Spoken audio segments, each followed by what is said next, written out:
Well, good morning, everybody. Welcome back. Happy Saturday. So much easier to say that than happy Monday, isn't it? Happy Saturday, everybody. So throughout the week, it seems like a week. It's only a couple of days.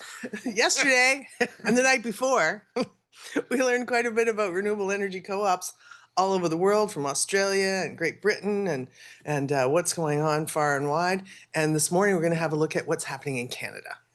So that's what we're looking at this morning, what's happening in Canada, right across the country. We have all these very smart people up here to talk to you today, and then we'll take some questions afterwards. But we're going to kick it off with Mr. President, Dr. Martin. What do you prefer today, the Mr. President or Dr. Martin? Dr. President Martin. And Josie, Josie the incomparable. So I'll leave you with these two and we'll get going. Good morning. Awesome. Thank you so much. So we're gonna, and welcome to the last day. It's sort of a sad time, but exciting that we've kind of, I think, had a successful event. So this is work that I've done with Marc-Andre and Josie, and Josie did most of the work actually for this policy index. If you're interested in learning more, because we're just going to go really sort of high level on this, I would welcome you to take a look at a report. We have an accompanying report that's a QR code, and we just released that a few weeks ago. The idea behind this was, well, I guess Marc-Andre and I kind of put our nerdy policy administration, public policy hats on, looked at the work of John Kingdom and sort of the motivation of how policy change happens. And one of the ways that policy change happens is having sort of a good story to tell and good metrics of what successful policy looks like. So the motivation behind this was sort of following that tradition, that practice, and saying, hey, if we want to motivate policy, if we want to be able to sort of jump on policy windows, we need to have a very clear ask, a credible ask, and really good tools to sort of move us forward. So that was part of the motivation to do this. And this is also part of, with the CECC, other things we're doing with census work to sort of build that kind of credibility, know what the sector's doing, know how many co-ops there are. You're going to hear a little bit more about that later today. So it's really part of kind of bringing that evidence forward to really make good, compelling policy arguments. This work actually not started, but build upon our Halifax AGM. So this is our Halifax Energy Forum, and this is us kind of going over. So we actually used a lot of the work and insights that we got from Halifax about a year ago to sort of inform this. So I'm going to turn it to Josie to talk more about our process. Thank you. So you can see on the screen, I have a little flowchart of how we developed the index. We started with defining our search parameters. So we only looked at provincial policies and we only looked at policy outputs. We didn't look at outcomes. So we were just looking at the policies on the books. So for example, I think Annette said yesterday in hers that one of the small scale generation programs is on the books in Alberta, even though there's no funding behind it. So that is something that we weren't able to account for in the index. We then set the index baseline out of 100 for ease of understanding the score. And we played a lot around with the weighting until we found something that worked.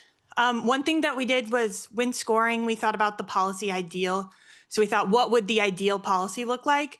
And we made that, max points and then moved down from there.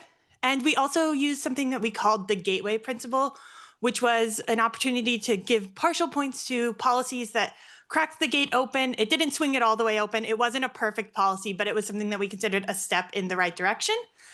And we applied the index to all the provinces across Canada. I'm not sure how well you can read that, but that was the overall categories and subcategories. So I won't go into them in too many detail, but the major categories were renewable energy landscape.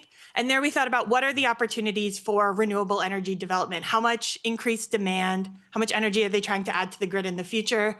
I think Ursula mentioned yesterday that it was really hard to get solar in Quebec because they can't compete with the low price of Quebec Hydro. And so we started looking at that. How much increased demand are they expecting? What's the growth? We also looked at community energy access. So thinking about things like how many programs they have, how flexible their net metering program was, if they offered any form of virtual net metering. And finally, we looked at community energy finance. So both access to concessionary loans as well as grants for operations and startup capital. And finally, we looked at the flexibility of their securities legislation. So how easy it was for them to raise money without having to go to the Securities and Exchange Commission. And here are the results. So as you can see, BC scored the best, but it's still only 56.5 out of 100. So it's not an ideal score. One thing that I personally found really interesting was that for each of the major categories, different province scored the highest in each one. So provinces are doing certain things well and not doing other things well.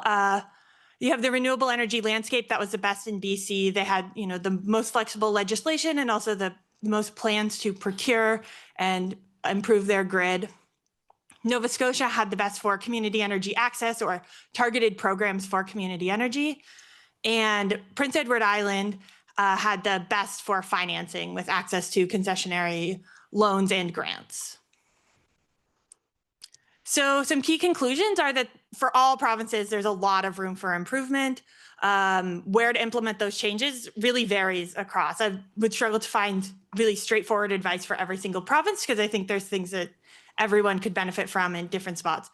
And even though some of the provinces didn't score well, even low scoring provinces, there were bright spots. There were various parts where they were the highest scoring for specific things. So an example would be Quebec overall did not perform super well in most of it, but they actually make it easier for co-ops to raise money without having to go through the Securities and Exchange Commission. So there are things that each province is doing well that they can sort of learn from one another and move forward. And we did see that there's a lot of innovative things happening across the country, including the community solar program in Nova Scotia, the small scale procurement in Ontario.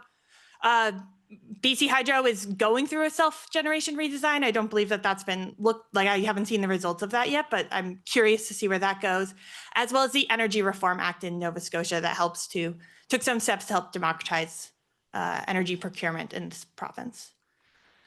And so for the impact, I think it reveals some insights and patterns that might otherwise go unnoticed and helps to draw attention to things that are more thinking about the low-hanging fruit or areas that provinces can improve on that aren't hard sells for the provincial government. So I was thinking yesterday about the challenges that the co-ops were talking about, and some of them are just these very small policy changes. Annette and Jody talking about how they can't be classified as a nonprofit and therefore they don't qualify for grants. Is that something that we can capture and advocate to change for? That's probably something that's easy to advocate for. And then we're hoping that it will incentivize policymakers. If they see that they're doing really poorly, maybe they will be incentivized to try to improve their score. And then, as I said, that the provinces can learn from one another about what works, what doesn't in rec policy. Now, pass back to you. Awesome. Thank you so much. So in terms of next steps, we've heard a little bit about some of the other projects that we're doing, but this is really sort of building onto some other things that we're doing at the CECC and some other things that we're doing with our research collaborators. So one of them is, you heard yesterday, is that international scan that Julie and her team did. This sort of builds on, is sort of included in that project, and sort of we're doing some work with Dunsky and roadmaps and sort of builds upon this. So we're really trying to kind of refine and get more precise about about this project. Continue presenting this at the Energy Forum, and also we're hoping that to use this as an advocacy tool to really sort of push and kind of look for those policy windows. And I do think I might not. I'm a bit more, we'll say, hopeful than Elizabeth may be. About potential policy windows. I was optimistic reading sort of Mark Carney's book, although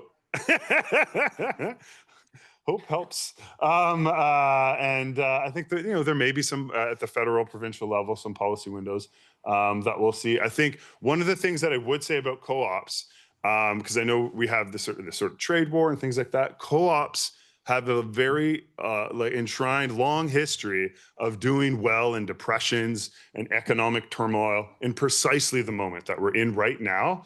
And I think like having this kind of tool or other kind of tools, just sort of waiting for those pockets, those windows to try to get policy change. I think that's where I'm hopeful. Some of the chaos and things like that, but the history tells us a story very much of co-ops doing well in these kind of environments. So that time might be coming.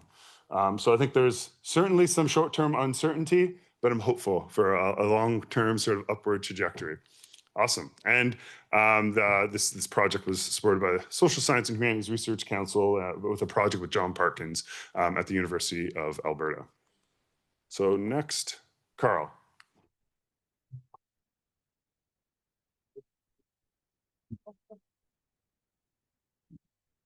Okay, thank you, Martin and Josie. So moving from the policy landscape to what actually we can see on the ground in Canada.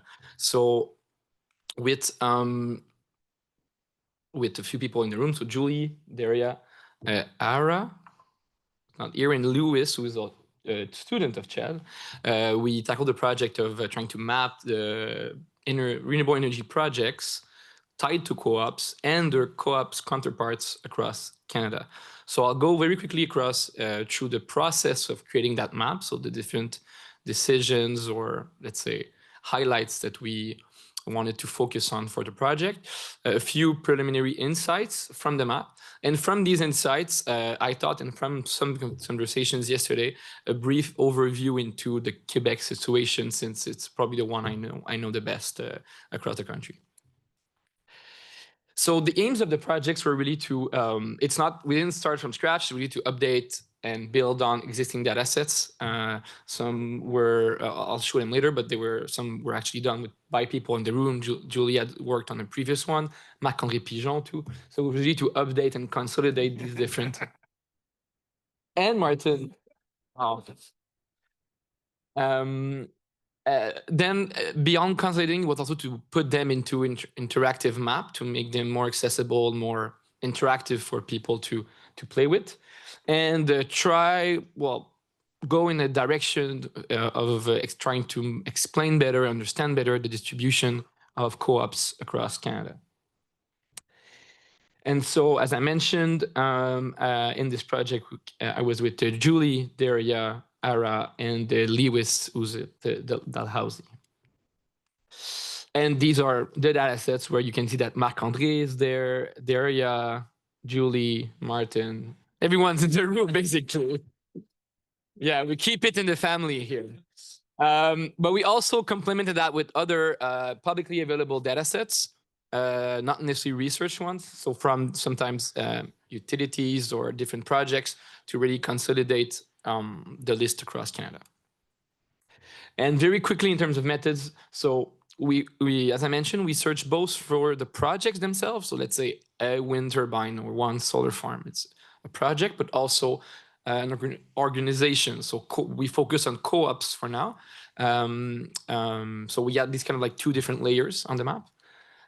So it amounted to almost 250 co-ops. We categorized by type. So we had more than that because we also at first accounted for also community organization, municipalities, and nonprofits, indigenous-led projects. Their main energy activity, their status. So some of them have either ceased activity, were acquired, merged since they were funded. And then for projects, we focus on, their energy source to distinguish between wind, solar, geothermal, biomass, whether they were achieved through partnerships when they got an operation, the capacity when we found the information to be able to map out how much we have in every province, and which organization or which developer, co-op developer is tied to these projects. So we ended up with over 600 entries, but about half of them made it to the map because we wanted to focus on active ones. So active co-ops and operational projects have made it to the map. So what does it look like? So here's the map. So you can see all the like circle shapes are the projects. and all other shapes are the organization, so the co-ops. So we'll get into that right now. So if we look by the status, so only the active ones, so about a third of them are on the map right now. That amounts to about 80 co-ops. A lot of them have ceased activities over the years, and some of them were also acquired by private utilities over the years. If we look at active co-ops, we have different types here. So the developers, the ones pushing projects.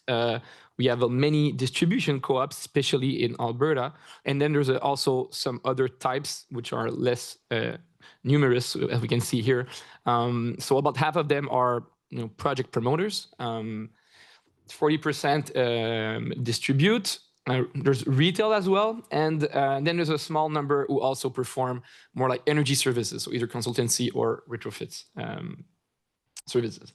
And well, this concentration is Alberta. I'm not an expert on this, on the history of the Albertan context, but we definitely tied it to the lack of both market and state presence in the rural parts of Alberta dating back to the early 20th century. And that led to a massive amount of co-op creations, distribution co-op creation across the 40s through the 80s. But then slowly it's kind of like it shifted afterwards. There were hundreds of these co-ops created, but over the years, even they were either acquired or ceased activity. And now there's actually a Fortis and another company in Alberta that started to massively acquire them over the last 20 or 30 years. So these private utilities seem to gain a lot of power, a lot of presence at least. So it's just, I think, also another element to keep in mind about maybe when we talk about unbundling. So that also might be an effect, of yes, at first it's really unbundled, but it can bundle up again, but through not necessarily like state utilities, but private ones, large private ones. In terms of projects now, so there's about a bit over 200 projects. Most of them are solar, but because of course, wind projects having a much larger capacity, wind makes up for most of the installed capacity in the country. And in terms of distribution, we can see that, well, Alberta, Ontario, well, as we can see on the map, actually, with all the dots, so it's not so surprising. This is where most of the co-ops and the projects are located. And the picture is mostly similar if we look at per capita projects and co-ops, so per 1 million capita. So it's quite similar. And well, this is a quick segue into like the final part, because it's not causation, it's maybe more correlation, but we can see that some provinces don't even have any projects or co-ops as we knew of, so we might have missed a few. Please tell us if we did. But yeah, some sectors where there's a massive state-run utilities, so in BC, in Quebec, and Manitoba, are part of the lowest community energy active sectors on the map. So that led me just to, because I know the context a bit better, to kind of like have a segue into like, why is it like that in Quebec, and what's the state of community energy in Quebec? So we've talked a lot about barriers, I think, in the last 2 days. So regulatory barriers and policy changes. And so in Quebec, the way I see it for now, and through workshops and interviews, it's even beyond, I think, your regulatory barriers. It's really like an ideological one or cultural one. So Hydro-Québec it's not only a utility that's strong and has power, it even has, I think, cultural power. It has a very strong political and even cultural legacy. So Hydro-Québec was kind of like a symbol of emancipation for many French Canadians in the 60s. It was like the first large French Canadian run company, basically. In the 70s, you could hear like prime ministers say, oh, it's about conquering the North, and just, having French Canadian kind of like take their future in their own hands. So I think people have a kind of like a weird, sometimes hate, sometimes love relationship with Hydro-Québec because of that, and it's not so easy to go beyond that. And the hydropower still has a very strong acceptability because it's supposedly green too. It's and it's visible. It's far away. It's like in the north. It's in First Nations territory.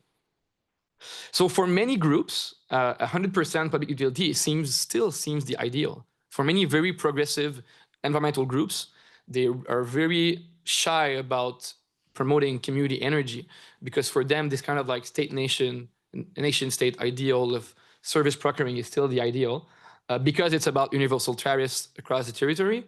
It's about an obligation for service mandate across the territory, so to not leave regions behind. And it also prevents energy commodification. So that's a quote from a participant in the workshop that happened 2 months ago. So a very progressive person. He's like, I'm all for a social economy. I live in a housing co-op. We need much more of them to take apartments out of the market and address the housing crisis. But energy, it's already public. So it shouldn't become a commodity. So for him, it's like, it's kind of like a different debate, because in his mind, it's already public. So it's there's kind of like a very different perspectives when we look at the Quebec context. But there might be a window. So Quebec has announced large targets for the future. So 50% by 2035 increase in production, double it by 2050. New dams are maybe a hard sell because they're far away, and they are actually more expensive than solar and wind sometimes. And local private developers don't have a very strong acceptabilities. And another interesting players are municipalities are getting interest. They want more have a say in developments, because right now they can plan out everything, but never energy. They can never integrate energy in their own planning of their territory, and even less considered as a revenue streams. And there's already a legacy of 8 municipal distributors in Quebec. So you have these kind of like weird mini municipal networks across Quebec that actually distribute electricity. So 8 of them are municipal, 1 of them is co-op. And across these interviews and workshops, so it seems that collective self-consumption, so what's I think is often been called here behind the meter, so like disconnected from the grid and integrated with local democratic planning, seems to have a little bit more traction in discussions I've been involved in so far. So that's for Quebec, obviously. And that's it. So please check out the map and the data set. So both are available, the map interactive and the data set to be downloaded and to be, you can play with it as much as you want. Thank you.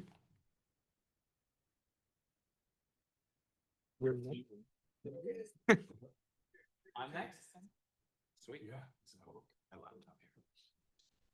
Oh, I'll leave the QR code. Does anyone get the QR code? Cool.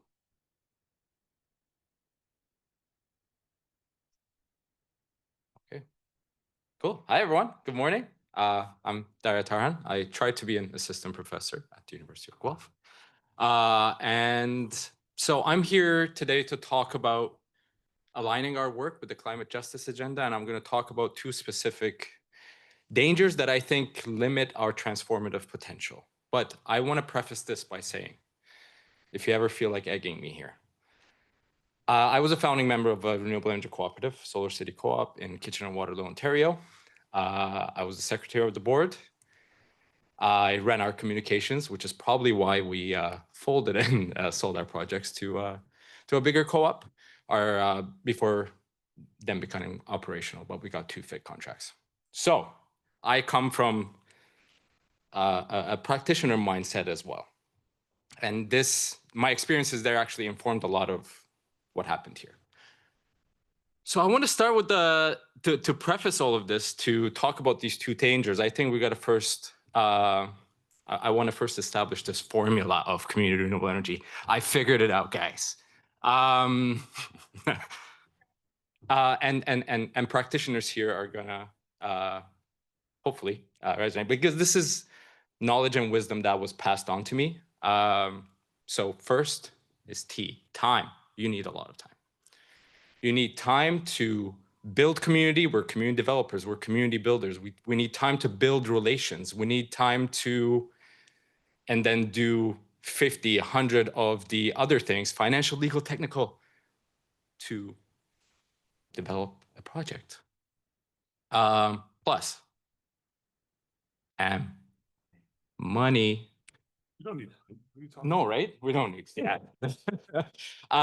We need it. We need a lot of it, especially because also we need a lot of time. We need a lot of money. These are still, they're becoming cheaper. The technology is becoming cheaper, but also the services that we need to acquire, the time is becoming more expensive. We need a lot of money. Plus, another plus, E. Can you guess what E is? Expertise. We need a lot of expertise. Especially our board was entirely volunteer run, sweat equity. And we needed key people on the board because we couldn't procure those services because we didn't have the money. We needed key people with legal expertise, financial expertise, liaising with regulatory agencies and politicians, and you already know, okay? But another expertise is also community work, community development, the relations, experiences with electricity and energy, how we relate to it in daily life. Those are also expertise that we have to bring into this. And then you add them all up, and maybe in some provinces, as Martin and Josie's work will show, it's a big effing maybe, sorry. In other provinces, it's, yeah, I think Elizabeth may, if an MP can cuss, I think I can. It's a big effing maybe. And then in other provinces, it's a smaller effing maybe, but still quite big. You might have this wonderful picture, right? Where we did it. We did it. And you have many people in this room did it.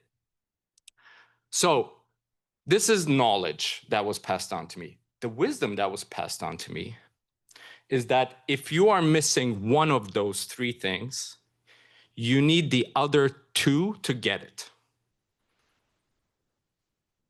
If you do the math, it checks out. I'll give you 5 seconds. If you need one of those things, you need the other two to get it. Okay? So here's the other wisdom. This formula is not playing out in a vacuum.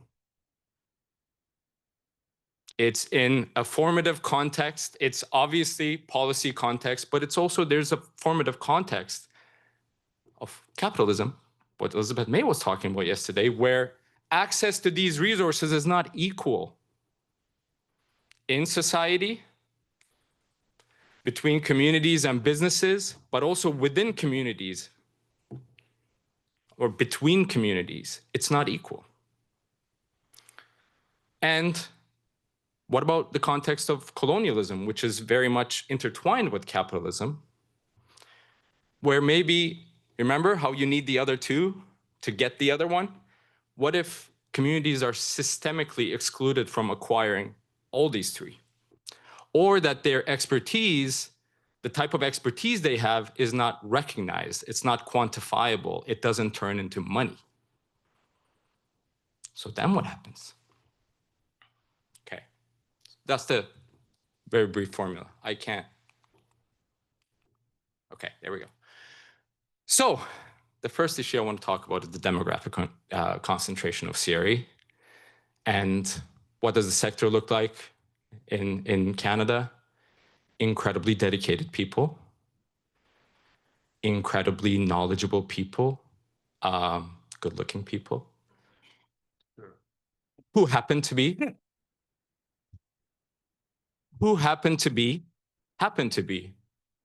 on the more affluent side, on the very highly educated side. This is more research from Europe. We don't have this data in Canada yet, but in Europe happens to be more on the male side, older side, and white side. So this is the situation we find ourselves in. So in the reference list that I'm going to share, there is all these studies that show it. So I can share and you can take a look at it yourself. And that begs the question, especially, and it was a point that was brought up yesterday, that we're advocating for a lot of public dollars, a lot of, mobilizing, trying to mobilize the money, using our time and expertise to mobilize money, get money, public money. And that begs the question, okay, what should community renewable energy achieve? There's this massive potential to address energy inequity, energy poverty, diesel reliance. There's this massive potential of community renewable energy. And where should it go? What should we be doing? And it's not either or, it could be both and. but I think that there is a big argument for advocating to make our sector, our work more inclusive. And yeah, and so very briefly, again, this is all work that I've talked to sector. I was from the sector, interviews on interviews and years of organizing and just thinking about, so like, I'll give you a very quick example. We wanted to, at our co-op, we wanted to make it more accessible for people to join the co-op. We're a volunteer board, entirely sweat equity.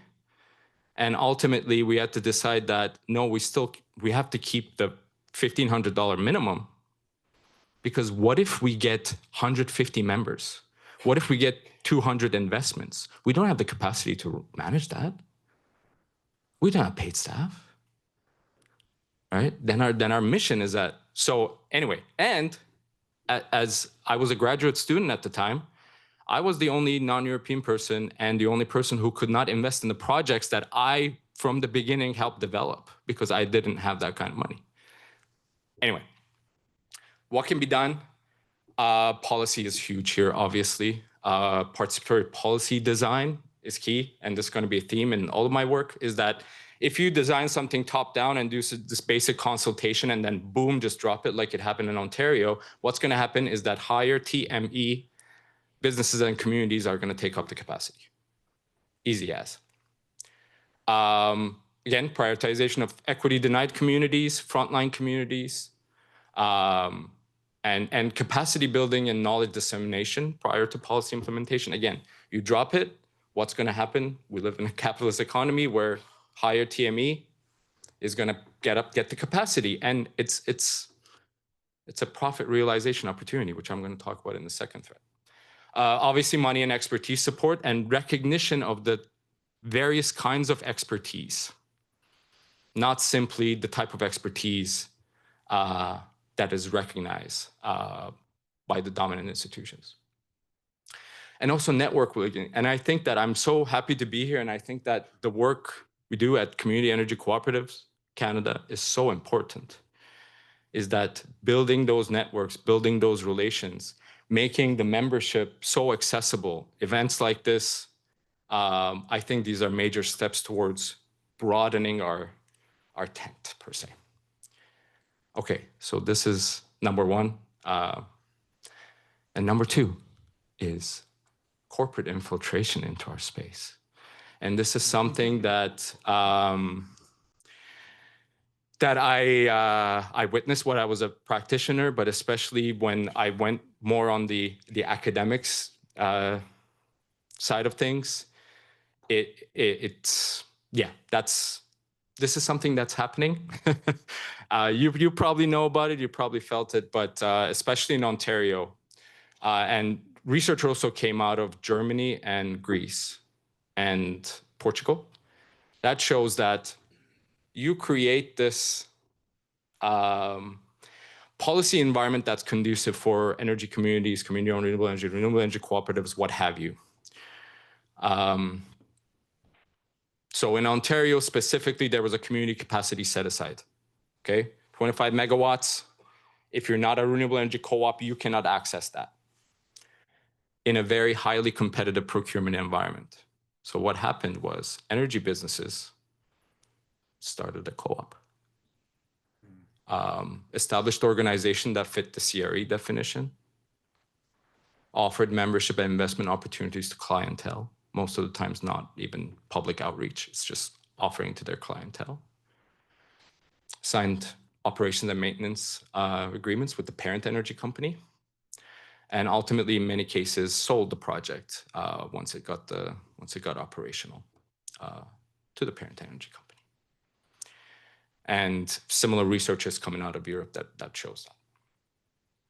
And I talked to both sides. I talked to both, people who emerged out of social movements and local environmental groups and started their renewable energy cooperative, and to people who come from a business background and started energy cooperatives like this. And I'd love to talk more about this if you're interested in what they think about it. But in the quant work that I did, I found that 53% of incorporations In Ontario, renewable energy co-ops were of corporate origin, private energy business, and they received 62% of the community capacity set-aside contracts. What can be done? Participatory policy design. Participatory policy design, yep. Social mission and community embeddedness as qualification criteria. Show us the relations you already established, right? Show us how embedded you are in the community. This is easy for us to do for if our co-ops are emerging out of social movements, out of local environmental groups, this is so easy to show. And yeah, it goes back to the formula of TME. You create the space, it's a profit realization opportunity. Guess who has more readily accessible TME than us? Yeah. So that's my work, and I'd love to. Yeah, so can I take a question? I don't want to, okay. Sure. Darcy's Let's just say what the Darcy, can I question take a was for question? those who are online. That Okay, so the question is that why are they doing it? Why are the energy businesses doing it? So in Ontario, the feed-in tariff was very competitive.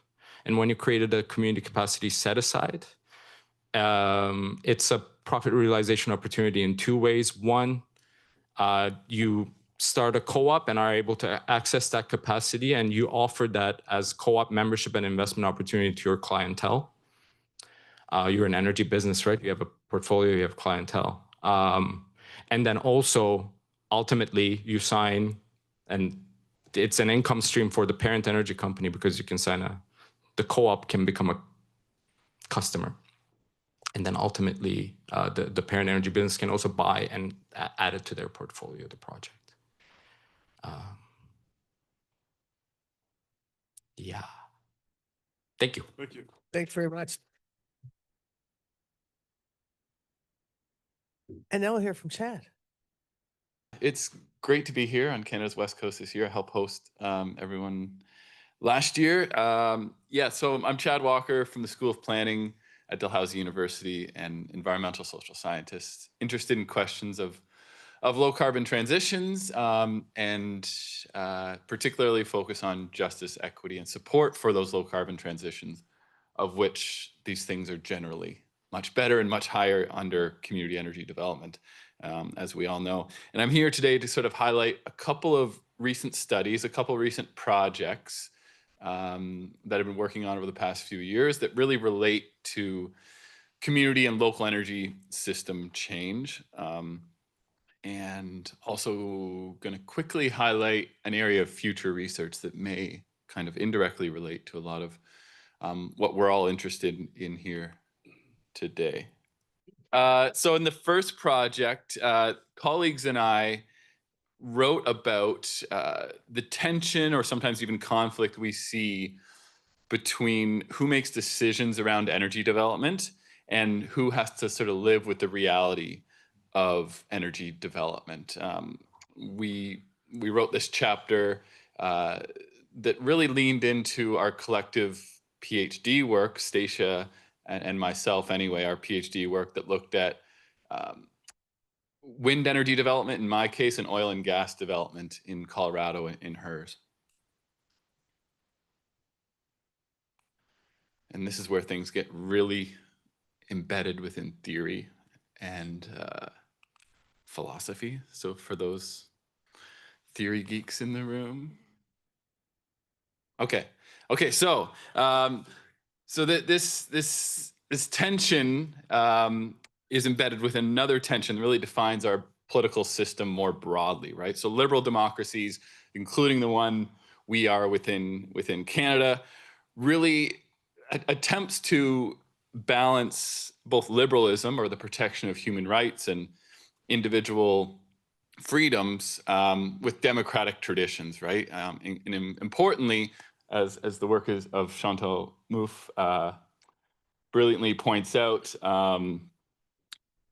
popular sovereignty in particular, powered by elections, can sometimes cause a threat, or at least a very, very real tension to individual liberty.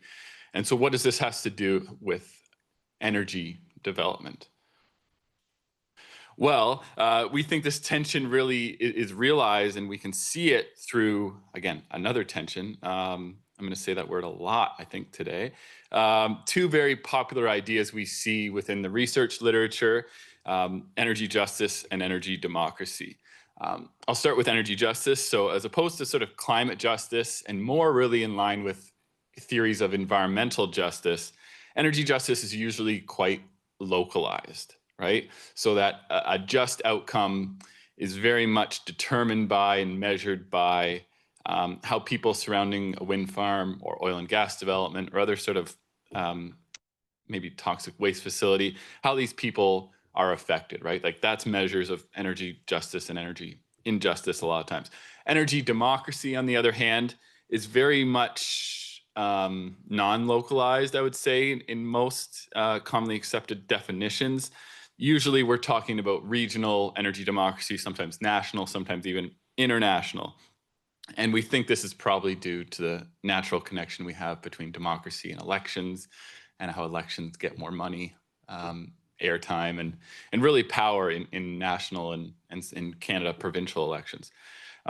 So if we again go back to this first idea, this slide that showed wind energy and oil and gas development, we see that particularly in Ontario and across Canada, in my work, we see that, you know, powered by provincial governments and powered by provincial elections, which is powered by oftentimes a mostly urban-based population, you know, turbines and other sorts of renewable energy development get placed in rural areas, of which didn't get much of a say in their energy future, and sometimes oppose wind energy quite strongly. You can go back to Ontario in the case of non-willing host communities for a while. Objections and resistance to wind energy is quite clear. So we ask ourselves, how can we sort of marry energy justice? How can we amplify energy justice and energy democracy? And fortunately, the answer is right in front of our noses. Maybe not a surprise to you. We can have our cake and eat it too, right? I think this isn't an either or in terms of having high, you know, energy justice and having strong energy democracy. It's through things, of course, like cooperative energy and community energy, where energy injustices are very much minimized at the local level. And also, we really don't see much impact on high levels of support for energy democracy at regional, provincial, national levels. So that was the theory paper. This is the more fun, practical paper. So for the past 4 years, we've been collecting survey data across the UK and within Canada that has been trying to understand what people think about what we call local energy transition, and particularly a local energy transition guided by what we call local smart grids. They're similarly called smart local energy systems in the UK. In Canada, we often call them smart grids. The idea of microgrids, obviously very similar. But how we're proposing people think about a local energy transition is really defined by what we call the 4Ds. I think we spoke to this last year at the Halifax-based meeting. The 4Ds are, of course, decarbonization, decentralization, digitalization, and, as is getting a lot of airtime past couple of days, democratization, right? Probably the most important to a co-op crowd such as this. Our ultimate goal with this work is really to see what factors, including the 4Ds, most powerfully shape support for local energy transitions. And naturally, we're also interested in how results differ among the two countries. Also, just a note here, if you ever submit to Oxford Open Energy, they are perfectly okay with you creating graphs that just include country flags here. Didn't know how this would fly. I thought, let's try it and see if an editor objects. They did not. So yeah, what we see here in this first slide is just the differences in national level support for local energy system change, both at the national level and the local level. I know that wording is strange, but we asked people, do you support local energy transition across Canada or across your country? And then do you support a local energy transition in your community, right? So slightly different questions. But in both cases, Canadians were significantly more supportive of such a transition. We also looked at support for the 4Ds across Canada, and the first two, decarbonization and decentralization, very similar results, insignificant statistically, but we do see significant differences within the questions of both democratization and digitalization. Obviously, we're talking almost a 10% difference in the two countries within the question of democratization of energy. I will talk you through our main research question, the results from our main research question here: what factors shape support for local energy system projects? 4 major findings from this work. First of all, support for the 4Ds, as outlined there in red, are significantly contributing to support for local energy system change in the UK. All 4 of these were playing a role. 3 of the 4 in Canada, all but digitalization, was shaping support in Canada. In both countries, again, really maybe important for a co-op crowd, democratization had the largest coefficients, or the most sort of powerful force in shaping support for local energy system change. If we look at other factors, it was things like comfort in sharing energy data, concern about climate change, and excitement about a new technology, and income. They were significant in the UK. In Canada, satisfaction with a current energy system. Shout out to the findings from Quebec, I think have relevance here. When you're fine with the current energy system, you don't support local energy system change maybe as much. Comfort in sharing data and concern about climate change were important in Canada. All the socio-demographics, including income, were relatively insignificant. And lastly, something totally different. We just got some research funding, fortunately, from SSHRC through a SSHRC Insight Development grant, working with a colleague from Toronto Metropolitan University, Dr. Evan Cleave, who is a researcher that looks at place branding strategies at the municipal level. And so we're really excited to move forward with likely international research, working with a borough in London called Barnet. They have creatively created their climate action policy called Barnet Zero, incorporating the place name into what they do. And similarly, Halifax, Nova Scotia, for a few years now, have been successfully running a program called Halifact. So Halifax acting on climate together. And what we're really interested in seeing is sort of the impact in creating effective local climate policy that very clearly brings in the place name, brings in a local place identity into its climate strategy, and in particular, how that might encourage and improve community engagement and citizen participation in these climate strategies. So some relevance to local energy development, perhaps cooperative energy development within this as well. So thank you. Could I start with Chad? Chad, that survey was amazing, and I'm immediately thinking, can I borrow it and do it in New Zealand? The exact same thing.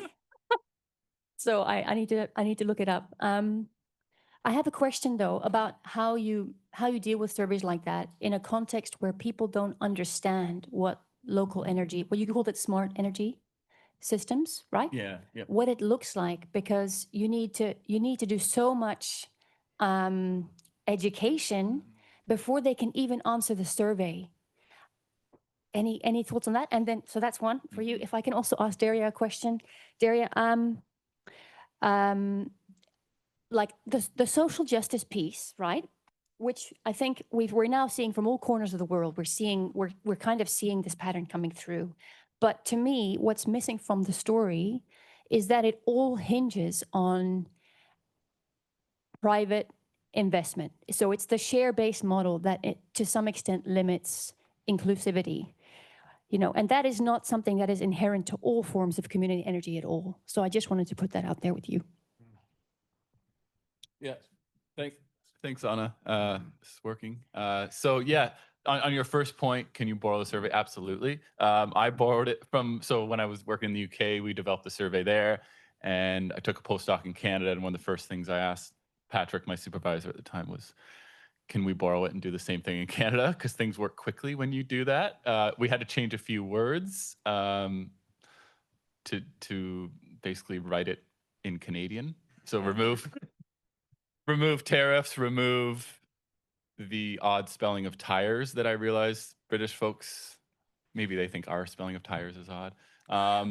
But yeah, it's those kinds of things. So yeah, that would be great. The bigger question though, I think, is how unfamiliar these concepts are to people and how much you do have to explain. And that's something, we had to wrestle with and had to make the survey a lot longer as a result. We kind of created almost vignettes of sorts where we had to describe in detail, first of all, this is what energy system change looks like. It's being localized. It's being placed in your community more through things like batteries, EVs, heat pumps, smart tech, all that stuff. And then more specifically, we said to them, a lot of people are describing these as the 4Ds. And then we had 4 sections of questions that would describe, this is what decarbonization is. This is what decentralization is. But it's still one of our key findings, and we write about this in one of our papers, is we had qualitative portions of the survey where people could just tell us what they thought of the survey and the questions they had. And there still was a lot of I don't really know, both quantitative responses as well too. When we asked people, they're like, I'm not really sure about this. And rightfully so. I mean, I didn't learn about smart local energy systems until 2019, I want to say, when I started the position. So yeah, it's absolutely. But even those findings, I think, are really, really important to help illuminate how many people don't know, and wrestling the differences. And this is what we had to deal with in the review process. The key differences between don't know and don't care responses. You could write an entire paper on that in terms of local energy system change. And if people don't care, is that a green light, or does that mean they want to know more, sort of thing? So yeah, it ended up being a longer survey than we would have hoped for originally because of the unfamiliarity, but really, really key point there. Hannah. So first of all, you're one of the people who inspired me to do this work. So I really appreciate you being here. And also, I think I agree with your point, but can I return the question to you and ask you to elaborate? Tricky. So I don't know, have you come across Stuart's work? So Stuart shows in Scotland that community energy in Scotland is highly progressive, and it basically it channeled resources into rural communities, right? And the reason it did that is because the Scottish model involves not sort of pooling private investment from different households, but community trusts acquiring funding on behalf of the wider community and then allocating that funding, right? Basically earmarking the revenues into community development work, which is also the dominant First Nations model all around the world too, right? So to me, that is the key point when it comes to inclusivity. And it comes back, Jerry, very much to your time and what was it? Anyway, yeah, exactly. Expert. Yeah, because as you well know, right, it's and many people here have talked about this throughout the days at the conference, is that not all people, it was you who said that, not all people, if you have a family, a young family, if you're working full time right now, I mean, you don't have time to think about any of this stuff, right? So, and let alone, go and volunteer some time and set these projects up. So, yeah, maybe I can send you the resource and we can follow up on. For sure, it's very much appreciated. Just on your last point, the fastest fundraising in Ontario that happened for renewable energy co-op happened in a rural retirement community with a lot of retired professionals from Toronto who had the time, money, and expertise. Yeah, but I'm very, very interested in in finding out more about that, because that's the next step in my research. Is that okay? So this is what happened in Ontario. This is what's happening in Canada. But what can we learn from equity denied community led community energy initiatives? Because like this is not universalizing. This is not saying all CRE is like this.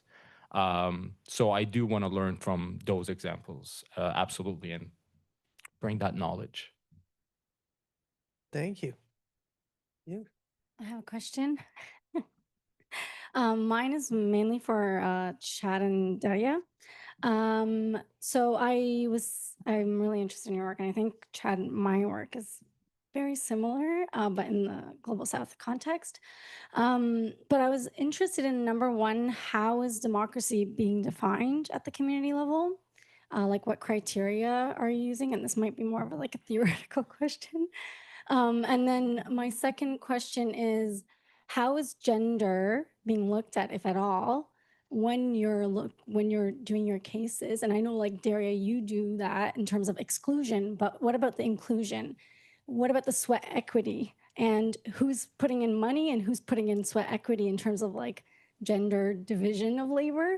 Yeah, these are kind of the questions I'm interested in, just from a very biased point of view. Yeah, good question. So on the question of how we're defining energy democracy, one of the key things we did in our work is, I mean, naturally, I'm a geographer, and so I think about definitions and operationalizing these definitions through scale. And so it is, I think, first and foremost, I start with, well, how do we define the community, right? You can have energy democracy at the local level, for sure, in a municipality or maybe within 5 kilometers of a wind turbine. If that's the people that are essentially voting to have wind turbines or to not. But that's not the case, right? In the case where I studied Ontario through my PhD, it was, those who recall, a provincial government, right, that instituted the Green Energy Act, that removed local planning permissions and local rights to say no to wind. And so the scale of democracy in that case is the province of Ontario, right? And with a heavily urban population, you can see how Toronto, the GTA, Ottawa, they're making decisions around what's going on in rural Ontario. And so, yeah, we essentially argue in our work, if we want energy justice, we need to localize energy democracy in a way to have better community outcomes. And so that's what I think cooperative energy does quite well in that sense. How we incorporate gender into our work. We specifically, I have a project looking at the levels of equity and inclusivity of solar energy development in the Halifax Regional Municipality right now, and gender is squarely there. We're seeing upwards of 15% more rooftop solar participation from males in the Halifax Regional Municipality, so a pretty big discrepancy there. But yeah, I think that's something we need to be constantly reminded of gender inequalities and in these transitions. Well, thanks for the question and the intervention. I think it's one of the formative contexts. I mentioned capitalism and colonialism, but also patriarchy, of course, goes hand in hand with that. And access to time, money, and expertise, and what kind of, is very gendered. And we're all in the energy field here, I think. We know how gendered it is. It's quite male dominated, both in terms of practice, the engineers, legal professionals. So, and also look at this panel. So research also is gendered. So that's why I want to plug in Women in Sustainable Energy Research, WISER, who was established specifically for, amplifying women-led research. So I cannot speak to the experience, obviously, of women in our cooperative, for instance, but in a board of 8, we had 2 women. And again, the practice is quite male dominated. So, and then of course, it would be a very interesting study to look at, okay, even in more diverse boards, what kind of expertise of women is, and I'm sure there are people in this room who can speak to this much better than me, but what kind of expertise is sought from women, like how that process is gendered, would be a very, very interesting research. So thank you for that intervention and question. I just have to add a comment here because, you know, I am a woman in solar, just in case you didn't notice. And I would say I'm the only woman in my company, but I'm the public voice. Like I do all the outside sales. I'm the one who does the solar site specifications. So on PEI, for quite a long time, I was selling more solar than everybody else. So about 65% of my clients were women. So for quite a while on PEI, we had a lead with women getting solar. A lot of women who owned, single women who owned houses were investing in solar, but that's just because I was reaching out to them. When I retire, I would imagine our stats are going to slide pretty significantly. So always, you know, you get more women when you have more women. It's just how it goes. That's excellent. Who is next? Oh, all right. Go right ahead. Okay, there is so much information in all your presentations that it's a little bit difficult to sort the questions, even for me internally. So one thing I stumble across when you talk about locally democratizing energy, community energy, but also when we talk about accessibility for different, you know, not only the white rich men, is the fact that it's just there's so many layers. So it's not the same relevance to everyone. I would say if you're an underserved community, you have bigger worries than the ownership structure of your energy. So that's why things don't upswing there. So what I would really love to, well, I don't know, understand, see, think about, discuss is the question of how can you match that? I thought that was coming up here a little bit, saying there could be external funding going into community projects. But at the same time, we had that discussion about the sweat equity yesterday. And I wonder if there isn't room within the cooperative world specifically to say people that might not have the capital financially might also not have the experience capital intellectually because they didn't go to university, they're not retired, they don't have the background of a lifelong work in finance or wherever, could be participating in community energy projects by sweat equity, quite literally, by earning a share by putting work into a project, as opposed to other people who are already in their late 60s and well off and have significant capital could earn a share by putting finances in. So I wonder if there's any models out there that would mirror that, saying, you know, young people like that don't have money, but that can work, that are smart, that might have the ability to physically work, that might have the ability to bring in the connections into the community, that might have the ability to bring in expertise as a like electrician or something, could actually earn shares and dividends and revenues out of projects while others bring in the financing. Like that would be an approach that I would find really interesting because that doesn't exist in the corporate world.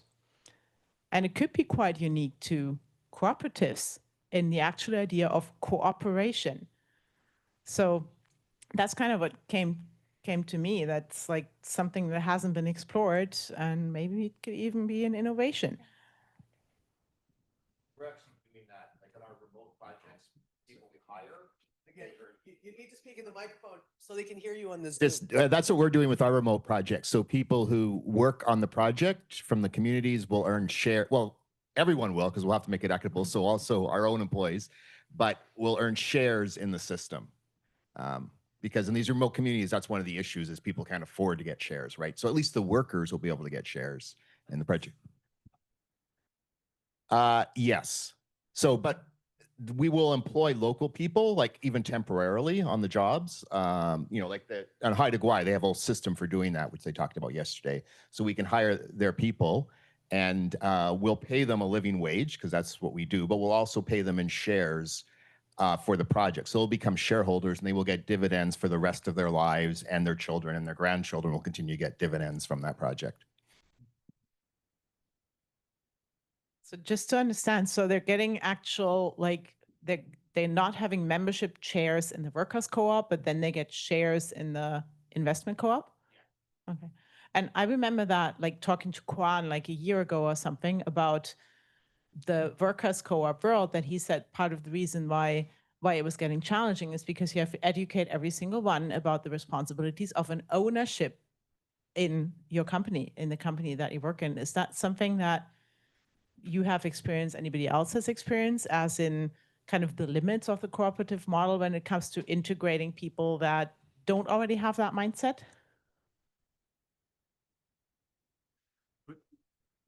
Rob, you're one of the few co-ops. Yeah, it's a good point. It's interesting. When I first started this, I thought, well, everyone will want to be an owner and they'll understand it. But no. In fact, I had an interesting discussion at another co-op conference where someone talked about the millennials and Generation Z, and then sometimes they don't want to be owners. They just want a job, right? So, but they don't have to understand ownership, right?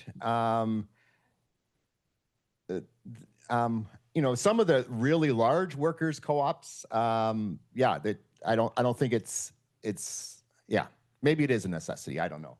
It's also optional, right? Like not everyone who works for us has to become a member. We make it it's, you know, a principle of co-ops is voluntary membership, right? So you don't force people to become members or owners.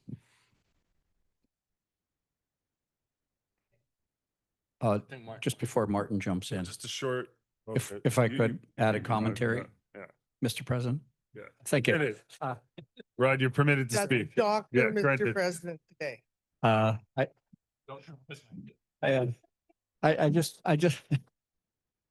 just want to add an example to this, the spirit of the question, I think, and I believe.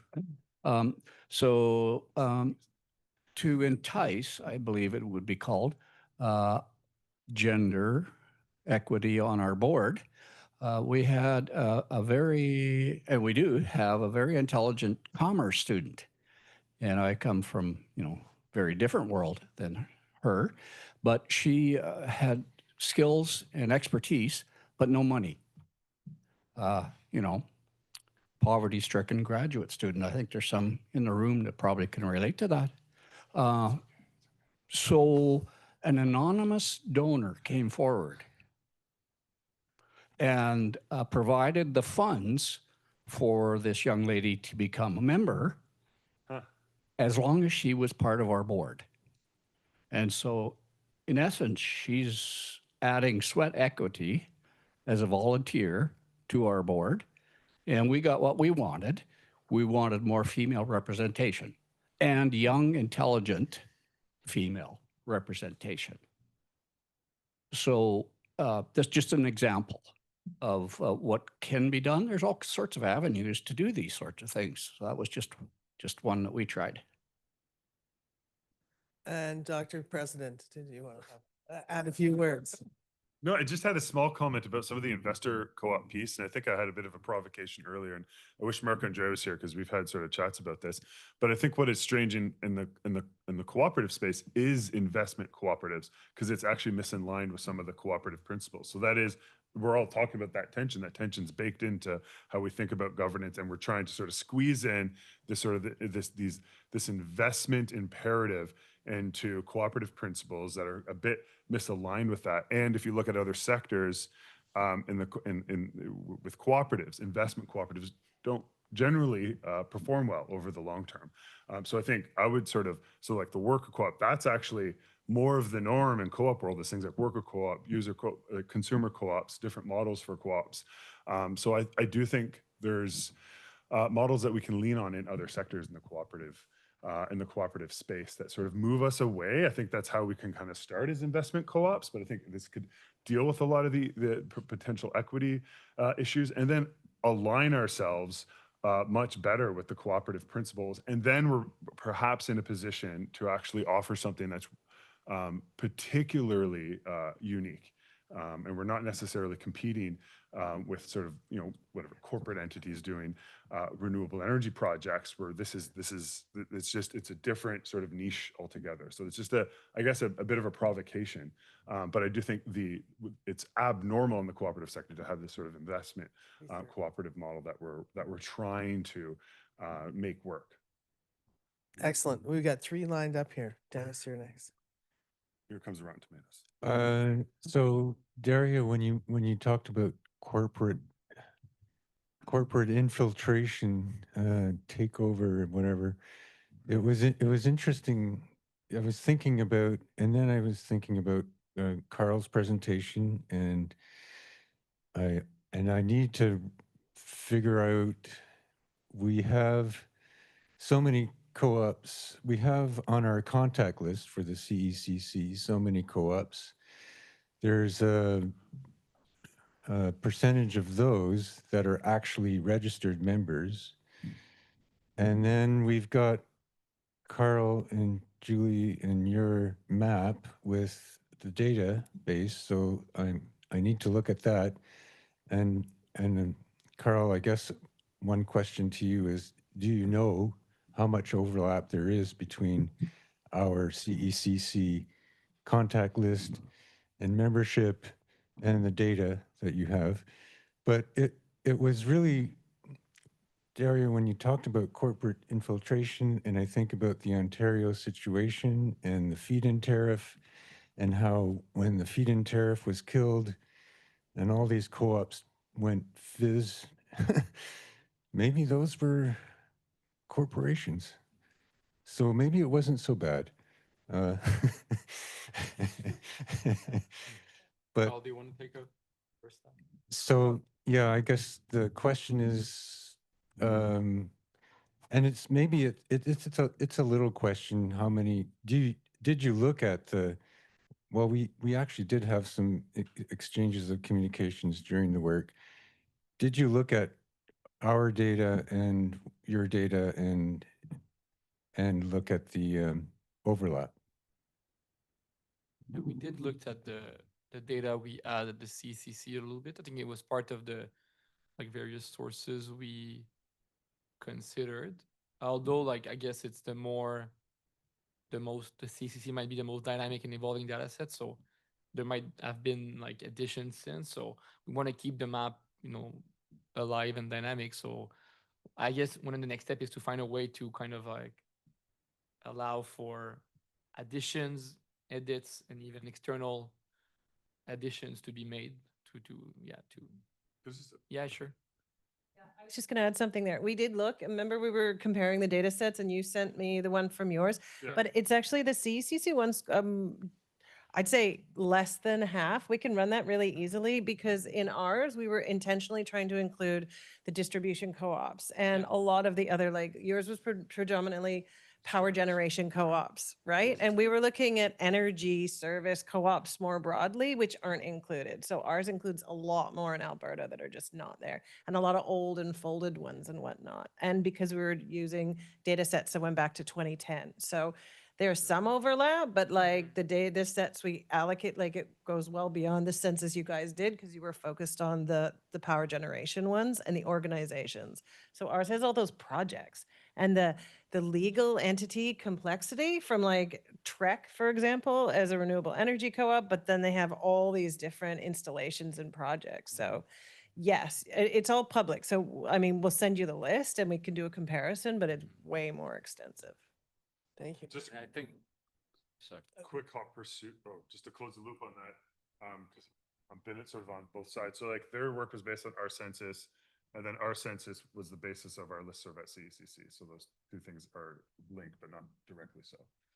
Well, the work was like the stuff from the book, right? And then one that Christina and I did. So we had like 3 data sets. So part of it was a census, but there were like 4 big data sets. Oh, with yours. Yeah. Yeah. So it didn't start with that, but like one of the 3 data sets. I'm sorry, I forgot the question, the other question. How did you figure out whether a co-op was active or not? What did you do? Well, I say we, but like that's actually a lot of work I've done with ARA, for instance. We all pitched in to some extent. Like, ARA really did like a great job on that, and Lewis too. But yeah, for some of them, we just actually looked on the website, on the news, on the like social media, or even on the business directories. Sometimes you can see if we had a few like unknowns that we kind of like were unsure of, but yeah, we we just looked online and in the directories to see if they were still active or. Yeah. Julia, I'm going to ask you to speak into the microphone so that they can hear you on the Zoom. And did you have a question apart from that? I did. Okay, you're up. It's for you guys because you guys are getting all the action and attention here. Yeah.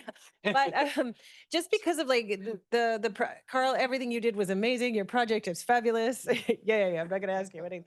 But we had such an issue with like the devil being in the details and like the aggregated data being really challenging. And I was really interested in you guys talking a little bit more in your policy index about, did you have like an archetype of a co-op that you wanted to be supported by these policies? Because you could see how different policies would support different types of energy co-ops, right? I'm trying to kind of draw across. So in your head, did you have a solar co-op, right? That was what you were hoping the regulations were going to enable? Or were you thinking about any type of energy co-op in Canada? Do you know what I mean? So that was one part. And the other was about you kind of went through the results of the index relatively quickly because you had to. And I just wanted to give you a tiny bit more space to talk about some of the surprises in terms of not just support, because that's what you highlighted, but where the gaps are in some of the other kinds of support in other provinces. Yeah, so the first one I realized I did forget to say, we did look exclusively at producer co-ops. And I think we didn't have like we didn't look specifically at solar or anything. I think obviously it was informed by the co-ops that we work with. So I'm sure that influenced it, but we were thinking exclusively about co-ops that would sell to the grid. But we didn't, was technology neutral, or in fact, part of it looked at in the details, like, is it open to multiple types of technology? Are you restricted to only solar? Some community energy programs, they only allow for solar, but are there opportunities that are more wide or flexible with those types of things? And for the results, I think one of the things that really jumped out at me was the importance of the ability to raise money. Like that was something that came out through our research, was the prospectus exemptions. In some provinces, they make it fairly easy for co-ops to raise money, at least from their members. And some co-ops make it some provinces make it really challenging. Like we spoke to a co-op in Saskatchewan. It took them years and thousands of dollars in paying legal fees to get their prospectus and their ability to issue shares approved. And that was something that was very hard to see in the books. When I was doing the research and I was looking at those, you really needed to have either a legal or a finance background to be able to understand and work through those. So I think it's also, when you talk about delving into details, like you would need to have an expert on your board or in your organization to know how to navigate through. What do I need to submit? What do I not need to submit? And I think that's something I saw across the board. There were lots of great programs on websites, very little information about how you would apply for those programs. And a lot of it is online. And I've heard anecdotally from talking with people that those programs don't exist or they're not funded. So you can apply and you're sort of just applying into the void and they will just reject you. So I think that's something that for future iterations of the index, I'd like to see is sort of how do they actually play out in practice? They have nice policies on the books. Are they actually doing what they purport to do? Yeah, well, thank you. The only thing I'd add is, so we focused on outputs, not outcomes. And it was interesting to sort of see places that got ranked really well. They don't have a lot of renewable energy co-ops and vice versa, which is sort of, I'm kind of curious. I have like ideas of why that might be the case, but that's certainly something that's worth kind of digging into. And we've considered that too. And you can have some indexes that have sort of outcomes as part of their index. I think Energy Efficiency Canada does that as part of their energy efficiency index. They look at also the results, the impacts. We didn't sort of do that, but that would be interesting. I think there's a bit of a story to tell there too, because we have some lower or mid-range performing provinces that actually have a lot of co-ops, renewable energy co-ops. So it's kind of interesting. Yeah. Okay. Ursula. Yeah, I stay on that side. So I find it really interesting, this more sort of top-down approach of looking at provincial regulations and then the sort of bottom-up data collection of these communities. And I wonder whether that couldn't be brought together a bit more. So my question is, I mean, the map maps where they are and what they've done, but is there the intention to create a kind of forum where people exchange information, or where we try to gather information maybe from all these different projects of how they solved the problem of financing or so, because that would be some real ground truthing of what you just described. I mean, you collect it based on documentation, but all these cooperatives have gone through the process. So if you could somehow bring that together and make this map more interactive in terms of that's a place where people can exchange opinions or get help, or sort of, I don't know whether that's planned to expand that map into this more kind of forum discussion. I can't speak to the map per se, but I can speak to kind of what we're doing moving forward. And I think I've spoken about the sort of this NRCAN project that we're doing, but we're doing these roadmaps. So we're actually going from province to province, and we're doing workshops with practitioners, so community energy leaders, academics, policymakers, and to sort of connect that gap. So some of the work we've have a contract with Dunsky, and they're going to do a bit of that sort of connecting with some of the roadmaps they're going to do. So we have our index, and I guess maybe some of the mapping, and trying to connect that. So maybe with case studies and things that kind of tell that story of what it looks like. Because what's difficult with the index that kind of makes it a bit inelegant is how vastly different the provinces are from an electricity standpoint. So, but yeah, it is something we're actively going to be doing in the next 2 years. And you'll have a front row seat because you're on the board. Thank you very much, Dr. President. Yeah. And thank you, Ursula, because that was my little note here was I like the index. Now what we need to come out of it is a best practices manual to take like the winning points in each one and get them into a policy that we can take to our own legislatures and say, this is how you do it, fellas. Like, you don't need to learn everything, just do that. I like that concept. Did anyone else have a question? Oh, Carl. Yeah, Carl very has quickly. an answer. That's good. Very quickly, this is the end.